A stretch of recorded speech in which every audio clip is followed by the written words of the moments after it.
Mic check, 1 2 1 2. Hi, I'm Georgette Pierre, and you're listening to Black and Nuanced Podcast, dispelling the ideas that all Black people are monoliths because we're not. My guests and I bring our varying perspectives to pop culture, relationships, and things we go through that we can't always name. Welcome to Black and Nuanced, powered by Excitement Radio. So I have Seanne Murray back with me. Seanne N Murray, what's up, girl? Yes, hello, good morning. Hello, everybody. Good morning. Great to be back. Absolutely, absolutely. So, Seanne, give them a little recap of who you are, what you've been up to since you were last on the podcast. Oh, my goodness, that would take forever. But when I was on the podcast, we were talking about the art of submission. Yes, we were. Fulfillment. Yeah, and since then I did a book signing, and I had an event called the Art of Submission Experience in Wynwood. That was really amazing. In Miami, right? Oh, I wish I was able to make it. Yeah, in Miami. Girl, my early ass bedtime, it's a mess. Girl, I'm telling you, like, it's just a Debbie Downer, Sean. I'm not going to lie to you. I'm like, shit, I got to wake up in 3 hours. Oh, no. Yeah, that's rough. But you would have had a ball. Everybody had on masks. Oh. And, we had, real sexy hors d'oeuvres and drinks. And we did the audience actually did some art of submission poetry reading. And, yeah, it was cool. But we're going to do those actually monthly in Midtown. Starting September 12th. Nice. Yeah. That's awesome. Mm-hmm. That is awesome. Yeah. I love that. Well, I'm glad everything worked out with that. That's awesome. So I love that you're back with me. Been kind of just switching up co-hosts and just kind of changing the flavor from time to time. And so at least with a couple of headlines that are going on, one thing that stood out to me, and I know I've dealt with this as far as our hair. I feel like Black people are always targeted with their hair. But this Georgia elementary school was just recently criticized for a poster dictating hairstyles for Black students. And so they basically came under fire. This was an article on CNN, and I'll put it in the show notes. But they basically shared photos of appropriate and inappropriate hairstyles. But the only students on that picture, Sean, of course, were Black kids. Right. And so some of the parents were just like, it felt like discrimination. And someone had posted a photo where it went viral on Facebook. And there's just been a lot of complaints and people sharing the posts quickly. I mean, but what have you ever dealt with anything like this? First and foremost, what are your thoughts about this? And have you ever dealt with anything like this as far as your hair growing up and all that? Yeah, I mean, obviously it's discriminatory. I mean, your hair is how your hair grows out of your head, right? So, right. I even have problems with the term when people talk about natural hair, because natural hair is what your hair is, and when people say natural hair in the context of Black people, they assume a certain texture of hair. And so, for instance, my hair is straight, and I am Black, and that is my natural hair. You know what I'm saying? Oh, I didn't even think about it like that. You're absolutely right, because I've actually been conditioned to think natural hair was where it was more kinkier. It was a fro type of style. But natural hair is what you have. Yeah. I have natural hair. My mom has super straight hair. She has natural hair. Right. You know what I'm saying? Right. So I think hair, I don't really... It's interesting because we talk about hair being a big issue in the Black community, but obviously it's an issue throughout the country if people are putting restrictions on what your hair can look like. Mm-hmm. And I think we are typically, very creative people. And I don't know, maybe that's racist too. Right. I'm not sure. But, I guess I'll put it this way. Everyone wants to express themselves the way they are and through whatever avenue. And if it's through your hair, then so be it. And I don't understand why that would have anything to do with being at school in particular, when that's the time when you should be at your highest state of expression. You know what I mean? Because there's no restrictions there. Yeah, there's so much. I think a lot of, and it's so traumatic with the Black kids growing up now, because I mean, little things are just getting targeted. They're getting punished for being children, and it's like, man, what do you do? How do you deal with that? And I think a lot of things, and this is an unpopular opinion, but I feel like a lot of this stuff happens in the southern states, right? I know I saw that California was the first state to pass or to ban employers and schools from discriminating against people based on their natural hair. New York follows suit on the employer tip. Yeah. You know what I mean? It's just kind of they're kids, really? And this is not the first or last time I've heard about discriminatory comments or rules against a woman's hair, like little black girl's hair with them wearing braids or them wearing. It's like a protective. But I mean, that happens as adults too. Yeah. It's funny because now that you mention it, I guess I have thought of hair more than I realized, because there was about maybe 3 or 4 years ago, I actually got braids for the first time, and it felt so great. Like, I really loved it, and it's not something that my family would have approved of when I was younger. That would have been like an absolute no. Well, it wasn't even a conversation or a thought. Yeah. But why do you think that is?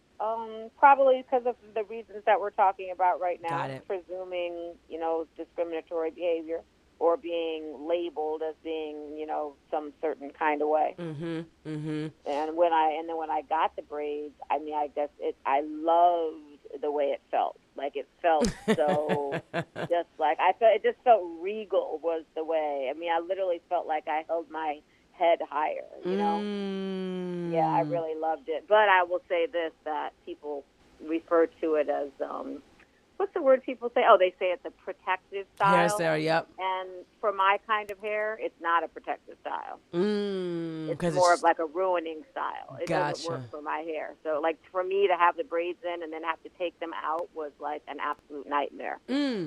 Yeah. That's interesting, because I think it's an assumption that protective hairstyles for black women, it's always helping, but I actually never spoken to someone that said, like, it did the opposite. Yeah, it didn't help me. In fact, I got them one more time after that, and I actually would never do it again for that reason. Wow. Yeah, because it actually hurt my hair. It didn't help it. Did it tug at it? Because your hair is straighter or more finer? It just made it like all knotted up, because my hair is like straight, so it made it made my hair get matted up, and then in order to take that out, it was like all this untangling and actually pulling out my actual hair. Right.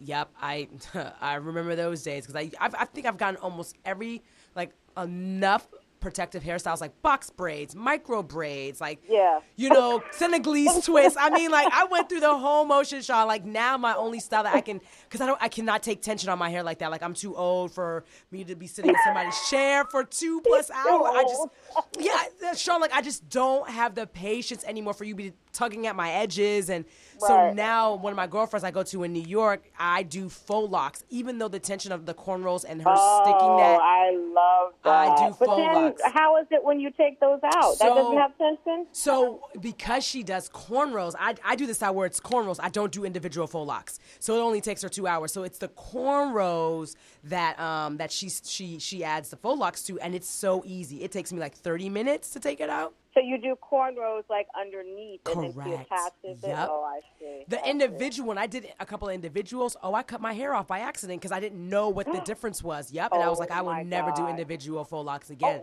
Yeah, they could probably do like a documentary about black girls' hair, like hair stories, like what we've done and what we've dealt with. Because again, like, this humidity down here in South Florida, it's just, I don't want to do anything with my hair because of the heat and then the constant rain in and out. Yeah. It's a mess. Have you ever been discriminated against with your hairstyle in the workplace? No. Not at all. No. I mean, I think, like I said, because my hair is, quote unquote acceptable. So there was nothing, it looked like everybody else's quote unquote hair. You know what I'm saying? Right. So probably the only time where it would have been possible is when I had the braids, and at that point, I just didn't even care. You know what I'm saying? Right. I was like, whatever, there probably were some people who didn't like it. I didn't care and didn't notice, you know what I'm saying? You were already at that point. You're independent. Yeah. That's the thing. That's the thing about being empowered. And that's what really makes the difference. It does. Yeah. I wholeheartly agree. Yeah, I experienced it one time. I mean, I was kind of doing like this whole do cornrows and just take your hair out. I used to like the effect of, like, when I took my cornrows out, I would have like the kinky look. And so because my hair was straight, like, it didn't come out fully kinky like the way I wanted to. And I remember this white manager told me to tone my hair down.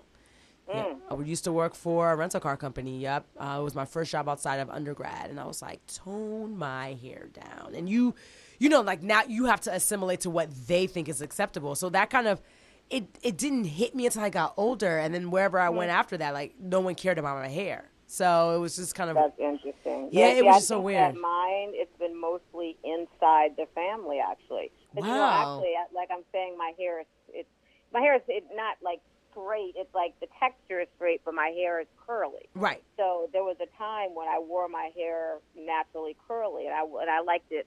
I wanted it to be like the bigger the better, and my parents could not stand that my like truly natural hair. They could not stand it. They hated it. Wow. Yeah, wow. they hated it. Wow. And do you think it had anything to do with like the times that y'all grew up in? No. I think it had to do with their mentality. Interesting. And their mentality was being more to conform. Right. You know what I'm saying? And so I think them seeing their daughter not conforming, I don't know what went through their mind. They may have had, they may have been concerned as to how it might impact me. I don't know. But I know they didn't like it. And that was truly my natural hair, Right. Yeah. I used to hate when my mom put a hot comb to my hair. I was like, Mommy, you're burning my scalp. She didn't care. She didn't care at all. So it was like the things that we just have to go through because of whatever assimilation or conforming that we had to do. Because I used to think straight hair was the best hair. I didn't like my hair and its that natural texture because there was so much work that had to be done to it. And, it just was painful at times, like to get my hair done. And so, yeah, I still have self-consciousness around my hair because I used to get called nappy when I was in middle school. And it was, black boys were just mean and cruel when, growing up and when I was in middle school. And I'm just like, see, this is why people are self-conscious about their hairs, because people don't really know or understand, like the comments they're making really gets internalized. So yeah, I think it's gotten a lot better though. Yeah, I think so too. So? I think so. I definitely. Now at this point, like people wearing the different weaves, styles that we're talking about. People want to have those styles. Even white people want to have those styles. Right. I mean, we've already seen the quote unquote cultural appropriation with some of the famous celebrity families. They shall remain nameless. But yeah. But it's like, I feel like it's all over. People want to have like big curly hair. And people have, like you're saying, like even the faux locks. Yeah. People want to have locks and braids and. Then, to me, I think that's a good thing. Yeah. I don't know about it being cultural appropriation. If people like something that we have, why is that bad? Well, you know what I think it is? It's the fact that they can tap in and out of black culture when they want to, but not be affected by the ills of black culture, like when it's convenient for them. And so I think that is a bigger issue. Like, when we think about the big family, celebrity family, when they're wearing cornrows and we're getting, we're forced to assimilate or not wear that hairstyle in the workforce. And then you have these people making it as if they're the ones that created that hairstyle or they're the ones that made it popular. It's like, no, y'all did it. I think there's another way to look at that. Interesting. At first of all, it's not just that family. Yeah. They're the ones who are seen, but it's all over the place. And right. What's wrong with having parts of, having black culture become American culture? That's what we want, really, to be recognized as Americans. You know what I'm saying? No, that makes sense. I think the bigger issue is though when they take black culture, people in general, companies or whoever, we don't get the credit for it. We don't get the compensation for it. It's still kind of folded in as if they were the ones that created this idea. I think if we were getting due credit, I don't think people would have an issue. But the issue is I don't think that. Why? How would anybody in the world think that a white person created braids? Like everybody knows that's not even. I don't understand who would be thinking that. Oh, the ignorant. And I don't know what compensation they get for doing it either. What's the compensation? Well, no, not the compensation from them. I'm talking about like there are people that are that ignorant or not tapped in to really believe that they may have been the ones that started that hairstyle. Like if I'm using that specific example because I've seen stuff online and I'm just like, wait a minute.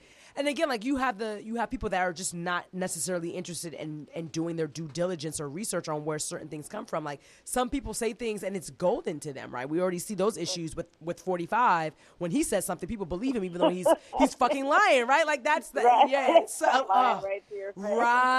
And so that's the thing. Like a lot of people. I think we're in the generation now where people just they believe things at face value, which is really dangerous and unfortunate. So.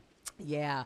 So, okay, this next story, and I was like, ooh, I can't wait to talk to Sean. Wait, can I say ahead. something before you say that? Because it's relevant to just stories in general. Because you said something I think that's really important about face value. Yeah. And, there's a lot of research out there that's showing that let's say the current younger generation, the millennial generation, are actually known for doing what you just said, which is accepting what they see and not doing research. So they see something online and just accept that it's true. They don't look at the source. They don't look at who said it. Right. They don't look, go back and fact check. They just accept and they'll argue you down over facts that they never even researched. I'm like, okay, people. Like it's and then that's the same thing that gives 45 the power. That very same thing, which is, of course, well beyond millennials. I think it's a certain, just a certain mentality of people that want to believe what he says. Yeah, I think that's too, and I think there's also people that just don't, have an affinity for people of color or black people in general too. They're like, if he looks like us, he believes that he has the same manifestos that I believe in as this person in America, I'm going to believe him. I don't care what anybody says. And it's just like, this man is lying to you, even though he looks like you, just as much as, people that you may not want to listen to. So it's because I was listening to the morning show this morning, Ricky Smiley, and they were talking about the Ohio and El Paso, Texas, mass shootings and how they were it's just the fact of like he's just kind of inciting that violence and all he does is put a tweet out versus like no one wants to change these gun laws, and that's why I'm saying like the rhetoric and just believing things at face value is netting out deadly results on different. Right, and the people who support him, it's like no matter what they say or do, no matter what happens, it is. They're completely brainwashed, and there's not anything that he's doing that positively impacts their lives. That's what's crazy about it. Right, I think that's what's so frustrating. It's like he lied to you as well, right? Like you're still riding for him every day. And I have a couple of people that I know. Well, I shouldn't say a couple; it's less than a couple. But there's a person that I know who is a 45 supporter. Yep. And we're friends, and it's hard to. We don't talk about that ever. I don't even look at her social media because I don't even want to see it, and it's hard to. I just don't understand how you can have any modicum of intelligence really and listen to what he's saying, because he just says one thing and does another thing, says one thing and does another thing. Like what? It's like childlike behavior. You can't see. You know how they talk about a child eating a donut and they have the white powder on their face. And right. The mother's like, "Did you eat a donut?" They're like, "No." That's literally him every day. And then they're like, "Oh, I guess he didn't eat a donut, even though he has white powder all over his face." You're just like, really, people? Like you're just going to ignore the powder on their face? Oh, all right, okay. It's it's ridiculous. Okay, on to some lighter stuff, but I thought this story was interesting, girl, because people are not, they haven't stopped talking about it, and this has been, like, lingering for a couple of weeks. Mm-hmm. So everyone knows Diddy and Cassie broke up. She went about her business. Now she is expecting her first child. Congratulations to her and her boyfriend, Alex Fine. And so, Diddy has been allegedly paired with, like, different people that are much younger, models, whatever, and now there's this alleged rumored relationship between Steve Harvey's stepdaughter, Lori Harvey, and Diddy. So people are calling out a couple of things, right? Like, yes, it's Steve Harvey's stepdaughter. They're calling out her age because she's 22, and I think Diddy is 50. Oh, no, he's 49. So she's 22, he's 49. And then they said she reportedly dated Diddy's oldest son, who's 25. So So wait, but is it alleged or has it now been confirmed? I mean, thought I read somewhere that I always put alleged or reported just because.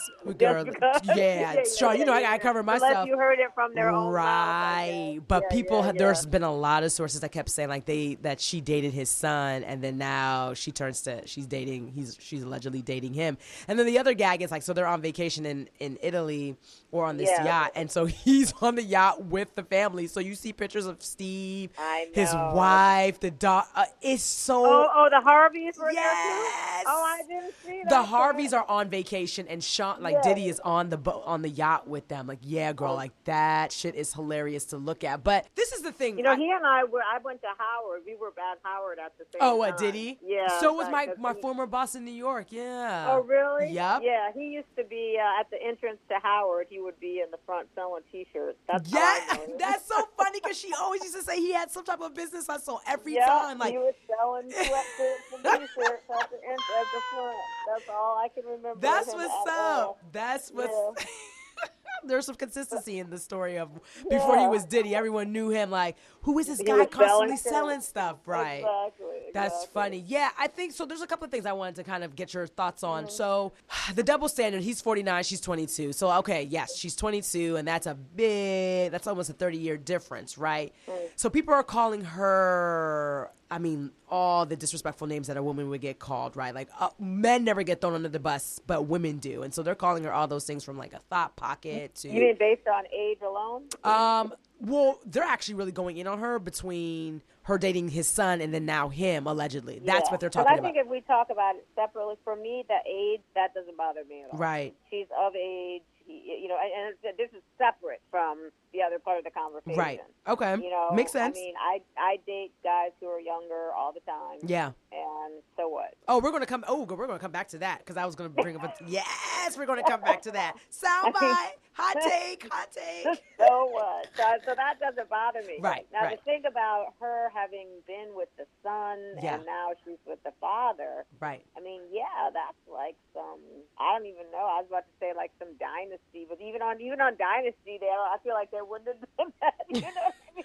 But I guess like to play, and I hate the word devil's advocate, but just to play that, what is it, right? Like she could do whatever she wants, but why does she have to be these things that people are calling, like whether it's hoe, thought, whatever, because she dated the son and then she decided to move on to the father? Like what is the actual judgment that forms, right? Because I think in our minds, do we think it's morally wrong? Do we think it's disgusting? Do we think like, what is it really? Well, I mean, Georgette, yes. I mean, think about it. You have sex with the son, and then you have sex with the father. I mean, and I'm not judging it, but does that sound strange? Absolutely.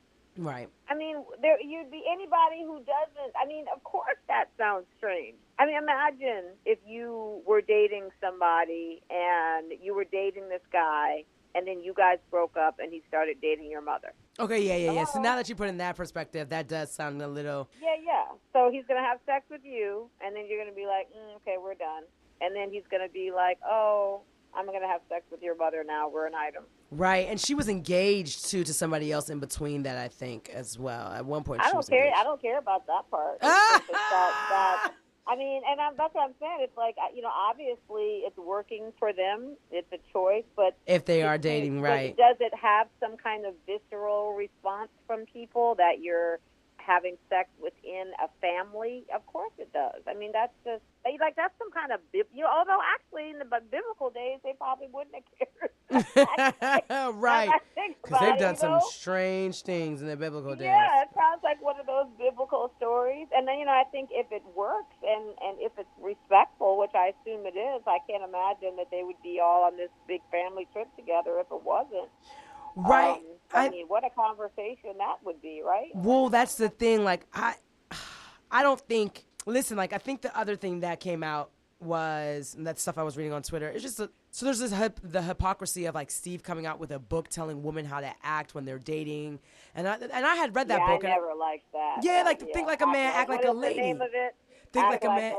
Think like a man, act like a lady. And I used to, I had read the book and I liked it. It made sense to me when I was younger, right? And like in my early 20s. But I actually told myself as I got older, I was like, there's no man that would ever accept think like a woman, act like a man. Exactly. And you know what? It's funny because with my book, The Art of Submission, people always say to me, they're like, well, why did you only direct it towards women? And I said, because I am a woman, so I can speak from that perspective. And I've never liked the idea of a man trying to speak from the perspective of a woman because he doesn't know what he's talking about. Right. Now, that doesn't mean that what you say can't impact other people. I mean, sure, men read it and they say that, you know, they got something from it, and that's great. But I'm not going to go out there and say I'm telling men how to be, do, and act. I think it's disrespectful, actually.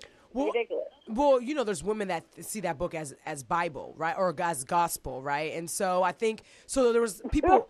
I mean, girl, when I tell you, people threw that book back in his face on Twitter about the story of his daughter dating a 49-year-old because it's like, wait a minute. So I guess your daughter doesn't take your own advice in the book. I mean, like, people were like dragging. But is he? I mean, but the age part, I don't understand why that's such a big deal. Well, it was the age part. So they, I mean, from like the myriad of different things, they were bringing up the age, the book, the daughter like not following the book, the mother was on the receiving end, allegedly on the receiving end of who Steve cheated on his ex-wife with, and then the mother had dated or allegedly dated two cousins that were drug dealers. One of them went to jail. I mean, like, people were just like, I was like, where the fuck are people getting? I was personal details. Girl, I think is not fair. Now, they were doing all of that. The book, I think that's fair because he wrote the book and he put it out there. Yeah.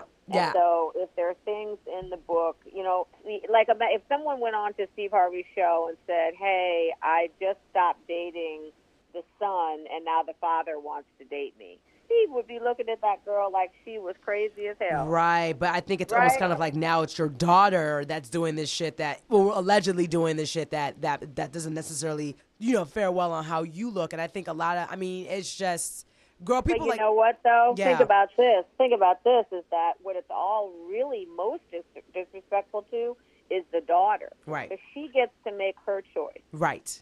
She's, you know, 21 years old, so she's, you know, technically, she's a woman. She gets to make the choices that she wants to make in her life, regardless of what anyone else thinks. Right. And really, whatever Steve Harvey thinks about her life or whatever he wrote in her book has nothing to do with her. Right. Right. Right. He's making the choice. And so really, now that I think about it, the only person that's truly being disrespected is her. If she feels comfortable with her choice, then we have to accept that, don't we? Listen, I wholeheartedly agree with you. I think it's just very interesting that I think it's a double standard, though, because what I think about is, so for instance, you said that you date younger men. It's not a problem. Mm-hmm. You don't care. I don't think people make a big deal out of younger men dating older women because it's almost like a notch under their belt. Like, oh, they could say they did this, and it's just the double standard. And so I just kind of want to. No, that goes the same way. I don't think that's true at all. Okay. The same thing when men date younger women. That's been going on. That's for centuries. That's fair. That's fair. Completely acceptable. Because I know men that are 50 that would date someone in their mid-20s, and that's true. I think what the thing that has changed is that women are more. I don't know if it's actually, I don't even think that it's happening more often. It's just that people are more aware of it. Mm-hmm. It's not like something just happened where older women started dating younger men. That's been happening forever. It just wasn't discussed, and it wasn't as open as it has been with men dating younger women. It's not new, though. No, it's definitely not new, and it doesn't surprise me. I think when I saw the headlines, to be honest, most of the time when I see a lot of these celebrity headlines, I'm like, meh. But it's more so the conversation around it, right? Because, again, we are speculating. People are saying it to be true, rumored, whatever. We don't know. But, okay, so I want to kind of get your thoughts about you dating younger men. Like, what is it that I just kind of want to know what's the thought process on, like, It's not even a thought process. Okay. It just happens. I mean, I'm open to, exploring whoever. It's like, men are men. They might be older. They might be younger. Right. It's just that typically the men who approach me happen to be younger. Nice. And it's been that way for a while. That's just how it's been. And then with your experience in with your experience dating younger men, like, I mean, I don't know if you have a preference. Like, what has that experience been like? Is it any different than dating someone that could be in your age range or older? I haven't dated people that are older. No. I mean, when I was in my 30s, I mean, I married a guy who was 5 or 6 years younger. Okay. So that was, I mean, and it didn't even seem like anything. Right. Okay. Yeah. Sometimes I always think about the how like they said men take longer to mature than women, and so that's what I think about as far as maturity level, and so. But I guess you attract who. No, you get past that. If Yeah. you're not mature in your 30s, you got a problem. I mean, like, we're not talking about yeah. teenagers. Yeah. I could get with that. I'm not mad at that at all. That's super true. Okay, wait a minute. Okay, so then to even get a little bit more personal, like the sex then, right? Like, I'm sure that is interesting and adventurous. Oh, you mean because what? Because the person is younger? Yeah. I mean, no, it depends on the person. Yeah. That has nothing to do with it either. I think it depends on the person. Do you feel like, have you ever dealt with a situation where you were like, they felt like they were learning something from you, or you had to teach them something in any aspect? Like, it doesn't, yeah. Okay. So they always met you where you were, wherever you were in your life, career and stuff like that. Like, you felt like things were kind of even playing field. Yeah, I mean, the only time that I didn't have a good sex life is when I was married. I talk about that, and I talk about that in my book. Yeah. So, wow. But beyond that, it was just, that's never been an issue. That's why I say I think that would be an issue if you're like young. Yeah, right. But, they got to get this book. They got to get this book, Seanne. They need to stop. She said, in my book is where I talked about. Yeah, I talk about that in the book. Yes. But, that was the only time. Absolutely. So I'm gonna monitor how this plays out, because it's gonna be very, very interesting. But and some people are saying that she reminds him of Kim Porter. Yeah, that's what I keep seeing more than anything. Well, I'm looking at these pictures. She's giving me more Cassie, but there is a picture of her and Kim. I mean, he definitely has a type, a style. Yeah. A type. Mm-hmm.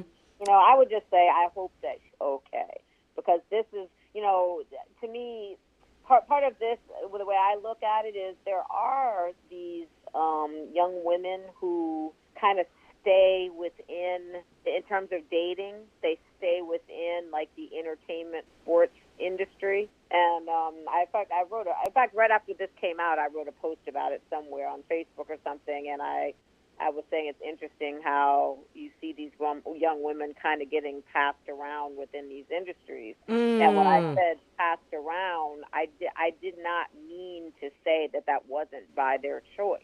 Right. It's not like they're doing it without their own will, but they're staying within.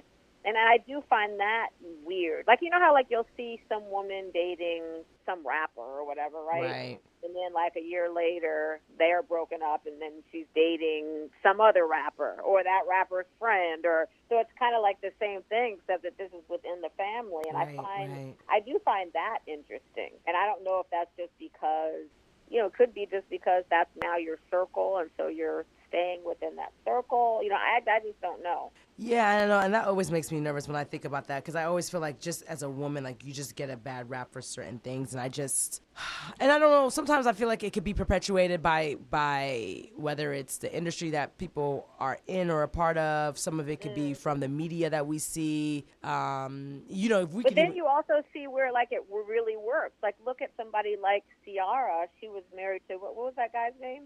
You talking about the singer when she was dating Future? Yeah, Future. So she was married to him. Well, they didn't get married. They were engaged, and then they broke off. Yep. So they had a baby together. Yeah. Okay, right. So they had a child, and then and she's in the entertainment business. So she, somehow they hook up or whatever, and then she ends up meeting, Russell, who's also, in the sports entertainment business. Right. But that worked out extraordinarily well. Right. And so, I mean, Well, even with that though, I think like sports and music, like I know they kind of intertwine at times, but she went completely left because I feel like most people may have jumped from, not most people, but like sometimes you would see like a Future to like another rapper or an entertainer. Yeah, You know what I mean? exactly. Yeah. I like, her jump to Russell definitely seemed completely different. But I think I think that worked. I think the only thing that people were saying, and it was so crazy, she's this married woman, but people were still trying to drag her over like the decisions that she was trying to make for her children, including Future's child. And so it started getting messy. Well, I mean, I don't know why they're dragging her. The person that they should drag should be the child's father. Oh, yeah, they were dragging him too, yeah. But I mean, you know who did the biggest drag was Russell when he said, you know what, we don't actually need his little change for child support. I got it. He said, I got it. I didn't know that. But I wouldn't even, but to be honest, if I'm married to someone that's wealthy, why would I want child support from the father? Like, I don't. Well, and that was his point. And I think that was fantastic. I he agree. Was like, we don't need it. And then he said he can use that to take care of his other children. Oh, shit. But he has like 5 or 6 now. Yeah, so he was like, "Don't worry." I mean, how embarrassing is that for that guy? Wow, and men in the egos, boy. Ooh.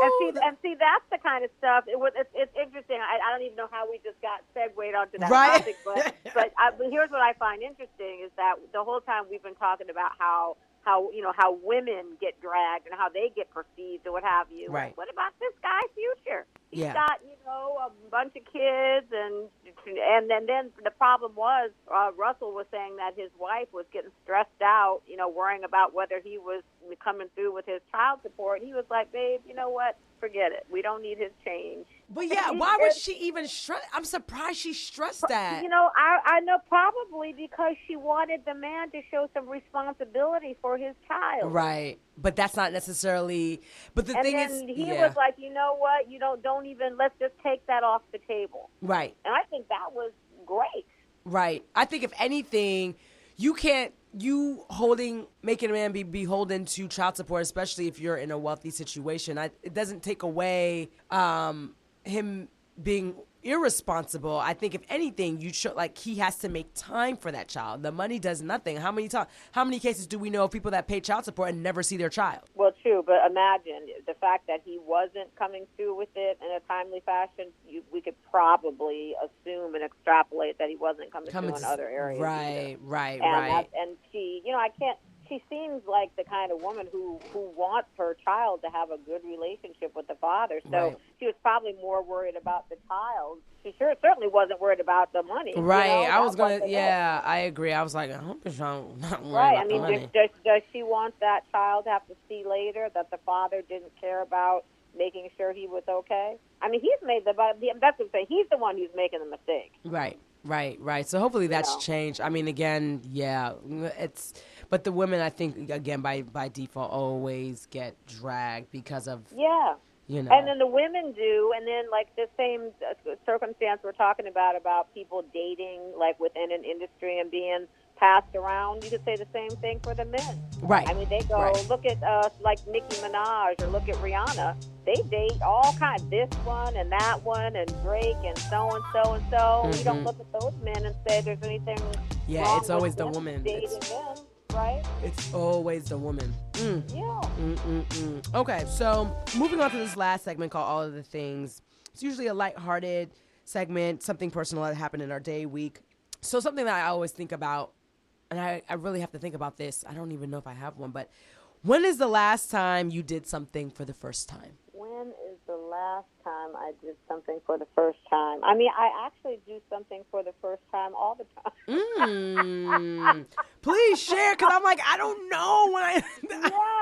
you probably do, but maybe you just don't think about it that much. So, it's like, like when I did that event the event in Wynwood, I mean, that's the first time I did that event. Okay. And so, like, I did it. And, I don't know, I can't imagine a life without first times all the time. Like, to me, that's what makes life super exciting. So here's a big one. Okay, here's a gigantic one. So my least was up a few days ago. Okay. So I've been here in Miami. Oh, look at it. When I left L.A., I was just like, I'm going to move to Miami. And so I moved to Miami. It wasn't because when people ask me why did I come here, the answer is because I wanted to. I felt that this is where I wanted to be, so I came. So my leases just ended, and this is the first time since I was in law school that I haven't had my own place. And I have a kind of a nomadic sense. Like, I don't feel like being tied down. I don't want to be tied down right now. And I have a lot of different projects and things going on. So I don't know where I'm going to be, next month. I might be in Chicago. I don't know where I'm going. Yeah. And I got to tell you, it's free. And so when I left my apartment, I sold the furniture to the people that that own it, and I just have my few little boxes, and I'm out in the world. So I just did that last week. How about that? Wow, interesting. You actually had me think about something, because to be honest, I moved down here. I think we moved down here around the same time. I moved down here a year ago from New York, and I stepped out of TV, and I was out of radio for 10 years, got my first commercial radio station gig, and I hadn't touched radio in forever, and definitely was out of a comfort zone. And then I think something else. So I'm really private about people coming to my place. I don't want people to know where I live, especially living down here, Sean. I don't give a fuck what people say. The loosey-goosey gun laws in Florida just gives me so much anxiety and pause. But really? Oh yes, it does. I don't. If I don't know you, you don't know my address. And so, but you know what was really? Wow. Yeah. Oh yeah, girl, I didn't play that. I know. People a couple of coworkers dropped me off, but as far as you being invited to my apartment, or even me inviting you to my apartment, that means I fuck with you or I trust you. But wow. There was this guy I'm cool with. Outside of the couple of guys that have been there, guys that I knew prior to me moving down here, there was one guy I'm cool with that I had met down here. Nothing happened, but I had invited him to my apartment, and it was just refreshing, Sean, just to have company. I live by myself, and so even though I was falling asleep because it was way past my bedtime, it was just so nice to have company. And I can't tell you the last time I've really had the opposite sex over. That is just so crazy. It sounds stupid, I know. No, wait, no. So are you telling me that's the new and exciting thing that you've done, is that you had company at your house? I know. I'm boring, Sean. But, can we just talk about that for a minute? Yes, we can. What are you afraid of? You said gun laws. You think someone's coming to your house? In regards to that. Oh, yeah. So, no, I'm not, super scaredy. To be honest, I just don't fuck with people like that. And not even, to say, in a way, I'm out here. But to be honest, it's my sanctuary. So I just don't want people over like that. But I'll go out, have drinks, food, and all this other stuff. But, yeah, girl, besides the people that I knew prior to, or people some girlfriends that I worked with, nah. He was the first new person that I invited. I understand that too. I consider look, I was going to say I consider my place a sanctuary, and now I don't even have one. How about that? Talk about extremes. Because I was the same way. I don't like a lot of people in my place. Running through my, same. And I took, even though I got, I want to work on breaking the stereotype, but I took swimming lessons in January, and I did not take swimming lessons when I was younger. I was scared. But I actually got to take swimming lessons and be consistent with it, because I still don't feel confident. But that was something that was new. I was like, I'm going to take swimming lessons. I got to learn how to fucking swim. So, yeah. So, yeah, girl, my shit's not exciting. So that means I have some work to do, Sean. Shit, I mean, I have some work to do. You said my shit's not exciting. Yeah, I did. Yeah, I got some shit to do. I got some work to do. My excitement is not knowing where I'm going to be. So, I know I'm going to go to Phoenix for about a month and spend some time with Okay. Oh, your phone sounds very muffled. Oh, it does? Oh, now you're good now. Yeah. Oh, okay. Okay, so you said you were going to where? You said Phoenix? To Phoenix, yeah. I'm going to go to Phoenix. Which I know sounds just so crazy, doesn't, going to Phoenix. Well, this woman in New York I was talking to, she said she's moving to Arizona because her boyfriend's there. I was like, tell me what's up with Arizona? Because, Arizona has license that don't expire to 40, 50 years from the date that you get it. I always remember that about Arizona licenses. But I'm curious. Licenses for what? Your driver's license. Their really? expiration dates are wild. Yes. Oh, I didn't know that. Yes. I don't know if they've changed it, but I remember when I used to work at a rental car company, I would see 20, like it was like 2002 or 2006, and I would see 2050. I was like, wait, what? I was like, oh, wow. I was like, I need to go to didn't know Arizona. that. Yes. But tell me why Arizona? I'm curious. What's in Phoenix? Well, I have my cousin and his wife live there. Okay. And their home has been as kind of a refuge to the family. Nice. And so yeah, I'm going to go and spend some time there. I think it'll be, and Arizona has a certain feel about just the way the land is. It has a very kind of a spiritual tone, I would say. So I think it'll be, so yes, I'm going to be there for at least a month or so. And then after that, I don't know where I'll be. Wherever you want to be. I might be back here, or I'll be, we'll see what the world holds. Oh, I love that. Mm-hmm. Well, Seanne, tell us how they can find you and your book. Oh, yeah. So Instagram, Seanne N Murray. So at Seanne N Murray, and I'm the same thing on Facebook. And the book, The Art of Submission, The Woman's Guide to Fulfillment, is on Amazon, Barnes & Noble, basically anywhere that sells books you can get it. But Amazon is mostly everyone's go-to. Yeah, I'll throw it in the show notes as well. That's awesome. Seanne, thank you so much. Well, I'm glad I got to meet you before you travel off to Arizona or wherever. I know, like I said, that's what I'm saying. I'm not going. I'm just, out of town.